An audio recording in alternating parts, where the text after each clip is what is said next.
Good morning प्यारे student. आप सभी का स्वागत है हमारी यूट्यूब चैनल लेट्स डिस्कस में। डियर स्टूडेंट, जैसा कि स्क्रीन पर देख रहे हैं, आज हम डिस्कस करने जा रहे हैं क्लास 10th का विषय हमारा सामाजिक विज्ञान होगा, जो कि वर्कशीट नंबर 80 है और यह 4 फरवरी 2022 के लिए है। तो डियर स्टूडेंट, भारत में राष्ट्रवाद का आज हमारा 7th वर्कशीट है, ठीक है। तो आज इसे हम प्रॉपर वे में समझेंगे और इसमें जो प्रश्न पूछे गए उसके भी आंसर देखेंगे, ठीक है। तो सामूहिक अपनेपन का भाव ये कैसे आया भारत के राष्ट्रवाद में, ठीक है। तो चलिए इसको हम डिटेल में डिस्कस करते हैं। प्रिय विद्यार्थी, हमने कार्यपत्रक 79 में हमने पढ़ा कि किस प्रकार मातृ छवि के प्रति यानी हमारी जो भारत माता की जो तस्वीरें हैं, ठीक है, उसको राष्ट्रवाद के रूप में प्रस्तुत किया गया था। इससे लोगों के जो है ना अंदर भावनाएं राष्ट्रवाद की आने लगी और सभी व्यक्ति भारत माता के तस्वीरों को के प्रति उजागर होकर और उनके जो है ना चिन्हों को, प्रतीकों को एक इतिहास के रूप में पढ़ रहे हैं और उस समय बनाया गया था। तो भारतीय लोक कथाएं जो है ना 19वीं सदी के आखिर में राष्ट्रवादी ने भाटो बच्चानों द्वारा गाई सुनाई जाने वाली लोक कथाओं को दर्ज करना शुरू कर दिया। अर्थात भारत की जो लोक कथा है, लोक कथा यानी लोगों का गीत, ठीक है, तो उसमें भाट लोग थे, ठीक है, चारण लोग थे, ठीक है। इन लोगों के जो गीत गाते थे ना कहीं जा करके घूम करके, उनके गीतों को भी संग्रह करना शुरू कर दिया। वे लोकगीत व जनश्रुतियों को इकट्ठा करने के लिए गांव गांव घूमने लगे। लोकगीत को, जनश्रुति को क्या किया, इकट्ठा करने के लिए गांव गांव घूमने लगे। उनका मानना था कि यही कहानियाँ हमारी सारी परंपरा संस्कृति की सही तस्वीर पेश करती है, अर्थात भारत की संस्कृति को सही तरीके से पेश करती है, जो बाहरी ताकतों के प्रभाव से भ्रष्ट और दूषित हो चुकी है। अपने राष्ट्रीय पहचान को ढूंढने और अपने अतीत में गौरव का भाव पैदा करने के लिए इस लोक परंपरा को बचा कर रखना जरूरी था।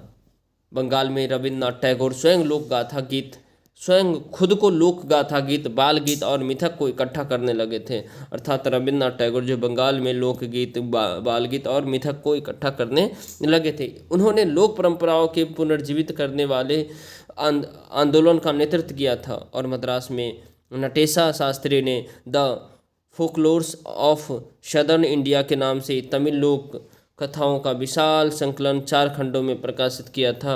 और उनका मानना था कि लोक कथाएँ राष्ट्रीय साहित्य होती है। लोक कथाएँ कैसी होती है? राष्ट्रीय साहित्य होती है, यानी पूरे राष्ट्र का साहित्य होता है, ठीक है। और साथ साथ यहाँ लोगों के असली विचार और विशिष्टताओं की सबसे विश्वसनीय अभिव्यक्ति होती है, जो कि काफ़ी इम्पोर्टेंट है। अब इसके बाद जो है ना हम भारत माता का तस्वीर की बात कल हुआ था, हमारे राष्ट्र के एकता को बनाए रखने में उनका, भारत माता की तस्वीर को जो रविन्द्रनाथ टैगोर ने बनाया था, उनका बहुत बड़ा योगदान था। उसी संदर्भ में डियर स्टूडेंट आज चिन्ह और प्रतीक की बात होगा, जो कि राष्ट्रीय आंदोलन में जो चिन्ह और प्रतीक थे, ठीक है। तो राष्ट्रीय आंदोलन के विकास के साथ ही राष्ट्रवादी नेता लोगों को एकजुट कर दें और उनमें राष्ट्रवाद की भावना भरने के लिए चिन्हों और प्रतीकों के बारे में ज़्यादा जागरूक होते गए। बंगाल में स्वदेशी आंदोलन के दौरान एक तिरंगा झंडा हरा पीला लाल तैयार किया गया, यानी बंगाल में जब स्वदेशी आंदोलन हुआ तो वहीं पे तिरंगा झंडा जो है ना तैयार किया गया, जिसमें हरा पीला और लाल था। इसमें ब्रिटिश भारत के 8 प्रांतों का प्रतिनिधित्व करने, कमल के 8 फूल और हिंदू और मुसलमानों का प्रतिनिधित्व करना एक अर्धचंद्र दर्शाया गया था, यानी 8 फूल था और एक अर्धचंद्र भी था। और 1921 में तक गांधी जी ने स्वराज का झंडा तैयार कर लिया था और यह भी तिरंगा सफ़ेद, हरा और लाल था, ठीक है। इसके मध्य में गांधीवादी प्रतीक चरखे को जगह दी गई थी, जो कि स्वावलंबन का प्रतीक था, यानी खुद पे स्वावलंबन, अपने आप पे निर्भर हो जाओ और इन अंग्रेजों को भगा दो, ये प्रतीक था उनका। जो कि जुलूसों में यह झंडा थामे चलना शासन के प्रति अवज्ञा का संकेत था। अब इसके इतिहास को देखते हैं, ठीक है। इतिहास की पुनर्व्यवस्था और राष्ट्रवाद की भावना पैदा करने का एक और साधन थी, यानी जो इतिहास में जो पुनर्व्यवस्था था, यानी फिर से जो व्यवस्था लाई गई थी, वो एक राष्ट्रवाद का जो महत्व है उसको जो है ना इंसानों के अंदर या भावना पैदा करने के लिए काफ़ी एक अच्छा साधन था। अंग्रेज़ों की नज़र में भारतीय पिछड़े हुए और आदिम लोग थे। अंग्रेज़ कहते थे भाई इंसान, इंडिया के लोग बहुत पिछड़े हुए हैं, आदिम लोग हैं, यानी बहुत ही मतलब आदिम यानी जनजाति लोग हैं, ऐसे वो मानते थे, जो अपना शासन खुद नहीं संभाल सकते।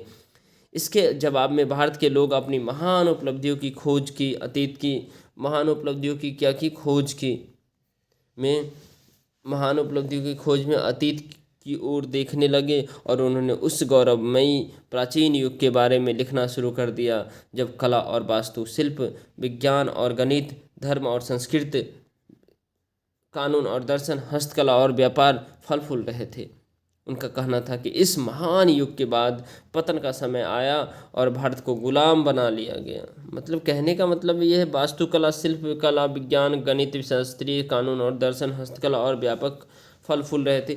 इसी को लेकर के हमारे देश को अंग्रेजों ने गुलाम बनाया था। इस राष्ट्रवादी इतिहास में पाठकों को अतीत में भारत की महानता व उपलब्धियों पर गर्व करना और ब्रिटिश शासन के तहत दुर्दशा से मुक्ति के लिए संघर्ष मार्ग अपनाने का आह्वान किया गया। ठीक है, चलिए प्यारे स्टूडेंट, आई होप कि आपको ये समझ में आ गई। ये 2 प्रश्न दिए गए हैं, इस सभी को एक एक करके सॉल्व करते। देखिए, पहला प्रश्न है, लोक कथाओं को पुनर्जीवित करने के आंदोलन से किस प्रकार राष्ट्रवाद का विचार मजबूत हुआ। और दूसरा, चिन्हों और प्रतीकों, इतिहास आदि ने किस प्रकार भारत में राष्ट्रवाद को साकार करने में अपना योगदान दिया था। ठीक है, तो चलिए इसके आंसर को देखते हैं।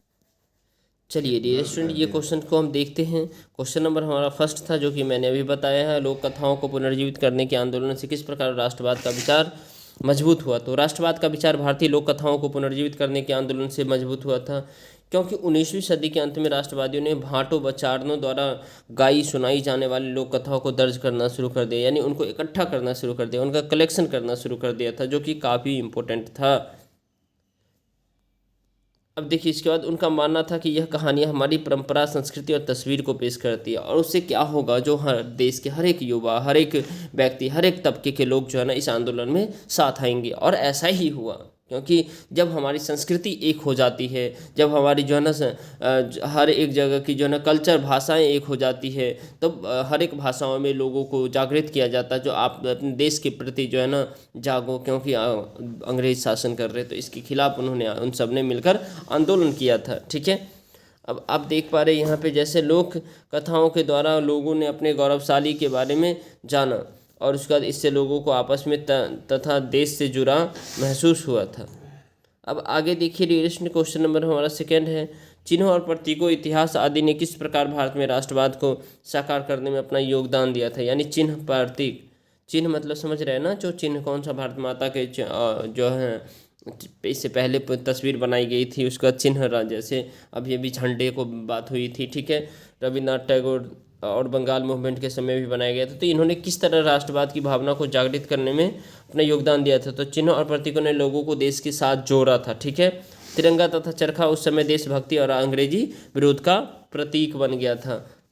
और उसके साथ साथ आप देख सकते हैं, राष्ट्रवाद की भावना पैदा करने का एक अन्य साधन इतिहास की व्याख्या करना था, और अंग्रेजों ने भारतीयों को पिछड़े और आदिम के रूप में देखा था, यानी बहुत ही सब असभ्य लोगों के रूप में।